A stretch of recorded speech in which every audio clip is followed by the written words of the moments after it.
அன்பிற்குரிய எல்லாம் வல்ல அல்லாஹ்வின் நல்லடியார்களே, நம் அனைவரின் மீதும் இறைவனின் சாந்தியும் சமாதானமும் என்றென்றும் நிலவட்டுமாக என்று பிரார்த்தித்த வண்ணம் என் முதல் உரையை ஆரம்பம் செய்கிறேன். இன்ஷா அல்லாஹ்.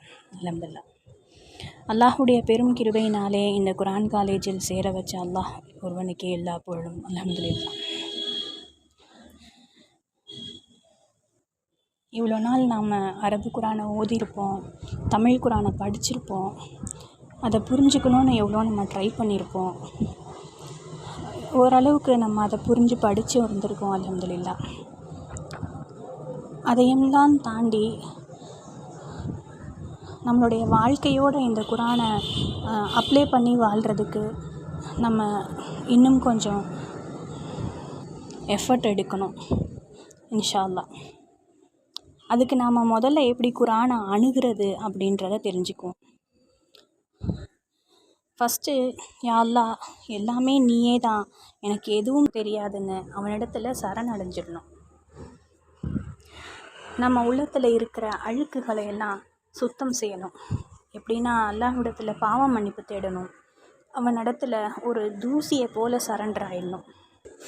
என்னதான் மக்கள் இடத்துல நம்ம எப்படி ஆணவம் கொண்டு நான் யார் தெரியுமா, நான் என்ன படிச்சிருக்கேன் தெரியுமா அப்படின்லாம் நம்ம யோசிச்சிருந்தாலும் நடந்துக்கிட்டு இருந்தாலும், அல்லாஹ்வுக்கு முன்னாடி மிக மிக பணிந்த நிலையில் அல்லாஹ்வின் முன் நிற்கிறோன்ற எண்ணத்தை கொண்டு வரணும். அல்லாஹ் குரானில் சொல்கிறான், நபியே, இந்த குரானை நாம் மலையின் மீது அருள் இருந்தால் அது அல்லாஹ்வின் அச்சத்தால் பணிந்து பிளந்து விடக்கூடியதாக பார்த்திருப்பீர். மனிதர்கள் சிந்திப்பதற்காகவே இந்த எடுத்துக்காட்டுகளை அவர்களுக்கு எடுத்துரைக்கிறோம்னு இந்த வசனம் 59வது அத்தியாயத்திலையும் 21வது வசனத்துலையும் இருக்கு. மனிதனின் இதயம் அவ்வளவு இறுக்கமுடையதாகவும் கடினமானதாகவும் இருக்கிறதுன்னு நம்ம இந்த வசனத்தில் புரிஞ்சுக்கலாம். மேலும் அல்லாஹ் குரானில் சொல்கிறான், யார் அல்லாஹுடைய வசனத்தை படிக்கும்போதும் அவங்களுடைய உள்ளம் நடுங்குதோ அவர்களே உண்மையாளர்கள், நம்பிக்கை கொண்டவர்கள். உள்ளத்தில் இருக்கும் எண்ணங்கள் முதல்ல அழகாகணும். கெட்ட எண்ணங்களை எல்லாம் தூரப்படுத்தணும். கெட்ட எண்ணங்களை விட்டு ஃபஸ்ட்டு நம்ம பாதுகாப்பு கேட்கணும். எப்படி நம்ம கெட்ட எண்ணங்களை விடுறது? அப்படி நம்ம நினச்சாலும் அதை விட முடியாது. ஏன்னா அதை ஷைத்தான் நம்மளுடைய நஃப்ஸுகளை போட்டுக்கிட்டே இருக்கிறது தான் அவனுடைய வேலை.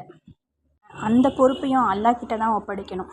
யா அல்லாஹ், கெட்ட எண்ணங்களை விட்டும் என்னை பாதுகாத்து விடு, விரட்டப்பட்ட ஷைத்தான்களின் தீங்கை விட்டும் என்னை பாதுகாத்து விடுன்னு சொல்லி அந்த பொறுப்பையும் நம்ம அல்லாஹ்கிட்டேயே வைக்கணும். ஷைத்தான் அல்லாஹ்விடத்தில் சொல்கிறான், உனது நேரான வழியில் உட்கார்ந்து கொள்வேன், பின்னர் அவர்களுக்கு முன்னாலும் பின்னாலும் வலப்புறங்களிலும் இடப்புறங்களிலும் அவர்களிடம் வருவேன். அப்போது நாம் ஷைத்தானிடமிருந்து எவ்வளவு ஜாக்கிரதையாக இருக்கணும். அடுத்து பாருங்க, அல்லாஹ் குரானில் சொல்கிறான், நமது விஷயத்தில் முயற்சி செய்வோரை நம்முடைய வழியில் செலுத்துகிறோம். அல்லாஹ் நன்மை செய்வோர்களுடன் இருக்கிறான். அப்போ இங்கே யார் பொறுப்பேற்றுக்கிட்டா? அல்லாஹ் நமக்கு பொறுப்பேற்றுக்கிறான். நம்ம இந்த விஷயங்கள்லாம் நான் ஒதுங்கிக்கிறேன், நான் கெட்டவைகளை விட்டும் நெகட்டிவ் தாட்ஸை விட்டும் நான் ஒதுங்கிக்கிறேன்னு சொல்லி அல்லாஹ்விடத்தில் நம்ம அல்லாஹ்வை நோக்கி நம்ம போகும்போது அல்லாஹ் அவனுடைய கண்ட்ரோலில் நம்ம வச்சுக்கிறான். இப்போ அல்லாஹ் நம்மோடு இருக்கான். தூய்மையான உள்ளத்தை கொண்டும் படிக்கும்போது அல்லாஹ் நமக்கு உதவி செய்கிறான். ரசூல் ஸல்லல்லாஹு அலைஹி வஸல்லமுக்கு முதல்ல எப்படி ஜிப்ரீல் அலைஹிஸ்ஸலாம் ஓத சொன்னாங்க? எந்த நிலையில் வந்தாங்க? முதல்ல ரசூல் ஸல்லல்லாஹு அலைஹி வஸல்லம் ஹிரா குகையில் எல்லா மனிதர்கள் செய்யும் எல்லா தீமைகளை விட்டும் நான் ஒதுங்கிக்கிறேன்னு ஒரு மன அமைதியை தேடி தான் அந்த ஹிரா குகையில் போய் இருந்தாங்க.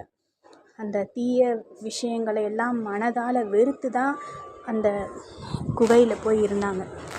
அந்த நிலையில தான் அல்லாஹ் ஜிப்ரீல் அலைஹிஸ்ஸலாம் அனுப்பிச்சு ஓதுவீராக அப்படின்னு சொல்லி குரானை அருளினான். அப்போ அல்லாஹ்வை நினைவு கூறும்போது தான் மலக்கு வருவாங்க.